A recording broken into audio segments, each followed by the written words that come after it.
Hello, rovers around the world, and especially rovers in the Rovering for Life Association, and especially those in the Deep River Rover crew. I'm Ken Pataki, Rover Scout leader for Deep River Rovers and president of the Rovering for Life Association, which is a worldwide association of independent rovers, um, adults that are interested in scouting for life. Today I'm here to share the 6 knots and hitches that are the requirements for the practical training strip, which is the formal training that rovers complete after they become uh, knighted or invested as Rover Scouts. And I'm going to start these off today without further ado, and I'm going to adjust the camera so you can see down to my hands and not my pretty face. And go from there. Okay, so the first knot up on our list is called the Bowline on a Bight. And this is similar to a bowline, which is used to rescue someone from a lower altitude, typically a ditch or somewhere they've fallen or been injured. The bowline is a single loop and usually goes around the person's chest and up under their armpit. The bowline on a Bight can actually result in 2 loops that can be wrapped around either the person's chest and spread out to distribute the weight more evenly, or it can be made into a seat where there's one that goes around the waist and one that goes around the lower buttocks and the hips, and they sit in between the two. I'm going to show you today how to make a bowline on a Bight. So a Bight is just when you take a piece of rope and you fold it over into like a loop. So if you had a lead coming from here, for example, you would take it and make it into a Bight. So we're going to start by making a Bight of the end of your rope. And then you're going to hold the lead rope in your left hand, if you're right-handed. Take your right hand and lift the loop from the bottom up over, crossing over from the right side to the left, and hold that in place with your left thumb. And this is where it becomes similar to the bowline, where the rabbit comes up out of the hole and around and back down in, but it's a little bit different procedure for bowline on a Bight.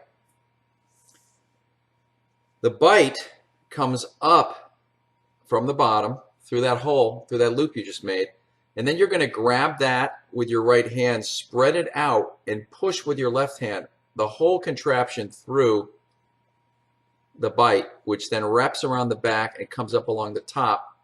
And then you pull on both ends and work it until you have your bowline right here. You all recognize that bowline shape, and then you have a double loop here that can be used again. This is not large enough for someone to sit on or even really to go around their chest, but this can be made larger for that purpose. So there's your bowline on a Bight. All right, the next knot on our list today is called the Fisherman's Hitch. This can obviously be used to secure a boat to a some kind of pole or item that the rope from the boat can be wrapped around. And so I'm going to use this object today. And basically what we're doing here is we're going to go around the pole twice, once and twice. And then we're going to take that rope that we just wrapped twice, we're going to cross it over to the left and pull it back through both loops.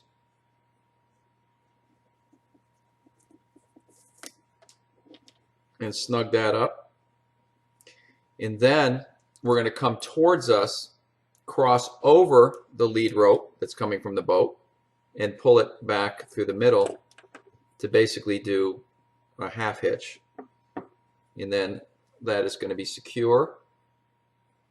And then we have our boat tied off. Okay. So that is the Fisherman's hitch.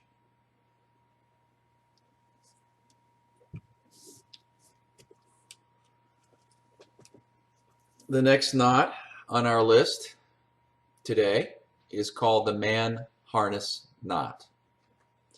This is a knot that actually creates a loop in a rope that can be used for a number of purposes. It can hang on a hook. It can you can clip tools or other items onto it that could hang from any location, or it can be used to put on to something to pull it. The man harness knot, we want to start out with our rope in front of us, and we're going to again take the right hand and cross over the left and make a loop. Then we're going to take that same loop and we're going to fold it to the left until we have a pretzel. We're going to reach into the top left under the crossover strand and pull the bottom strand up and through until we have this right here, which is the man harness knot. Now, if you pull this way, the knot's going to flip through and sink down and get even stronger. And now it's not going anywhere. And again, this can be used as a loop. You can hook, you can hang a tool off of here. If you have something with a clip or a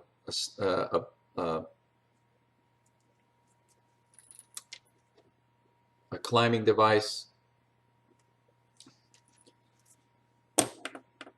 There's your man harness knot. Now, the next one is called the Marlinspike, and this is really done in a very similar fashion to the man harness knot. And I'll show you the use of it in a moment. So you're going to, again, take that right hand and create a loop by flipping over from the right to the left. And in the same way, you're then going to take that loop and roll it to the left. Now this time, instead of pulling the bottom through, you're going to hold this pretzel in position.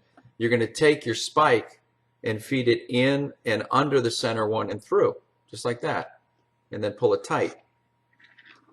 Now what might this be used for? Well, for example, if you're trying to pull a rope that it's a very heavy object that you're pulling, or there's a lot of force on the rope, it could burn your hand as it's slipping through, or if you wrap it around your hand, you can damage the skin or muscles on your hand or crush your fingers.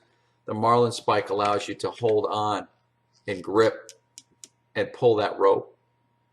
It can also, if you have two ropes running in parallel to each other, or actually not that, yes, that, but you use the same spike, you can put one on the other end and create a ladder very quickly.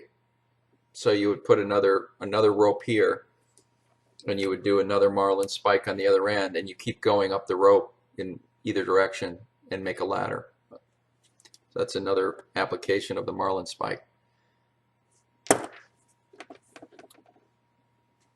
All right, next on our list is the Rolling Hitch, which is very similar to a clove hitch, but it has an extra wrap.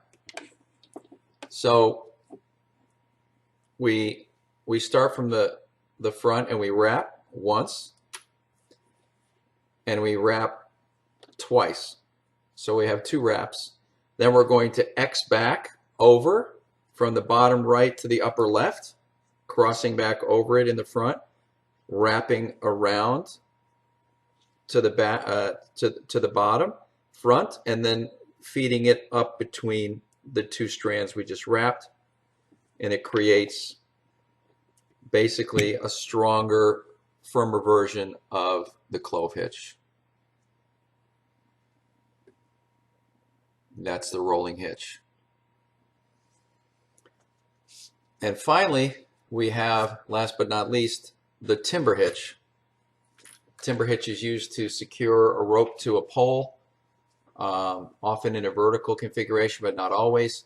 It can also be used to wrap around a thicker object like a log and drag it. And because of the way it's it's made, it digs in tighter to that object as you pull it. I'll show you what I mean in a second. First, we'll do the hitch. So let's say we wrap around like this. Then we take the right hand and just throw it over. And then we come underneath the lead rope and then over the top and in. One wrap, two wraps next to each other, and at least three wraps. You can go further, but three wraps is the minimum. When you're done, you work it back, and it looks like this. So it doesn't, the application of the gripping on isn't really shown with a thin post like this. So I'm going to show you, if you weren't just going to use that to, say, tie a horse off to a post, you could wrap around something thicker like a log. And I'll show you how this looks. So you're going to come around it, you know, throw over like we did before, come underneath, wrap in once, twice, at least three times, pull it back to you, tighten it up, and now you've got this hitch that tends to wrap itself around the pole, because if you have a longer length, you can just keep going a couple more turns. Why not? So you don't have that loose piece of rope hanging out, and it'll keep going all the way around your log. And as you pull it, you can see here I'm pulling with a decent amount of force. It's not slipping or wrapping at all, or coming out. And so you could easily drag, you know, a log along the ground, a heavy log, and you might want to put a Marlinspike, you know, in the end here, so you can grab on and pull this way instead of having to hold the rope like this or wrap it around your hand where it could damage. So those are the 6 knots and hitches that are the requirements for the practical training strip for Rover training. And again, I'm Ken Pataki, Rover Scout Leader for Deep River Rovers and Rovering for Life Association President.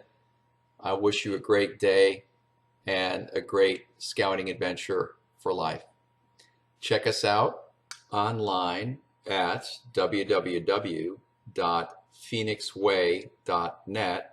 That's PHOENIXWAY.net/rovering for life.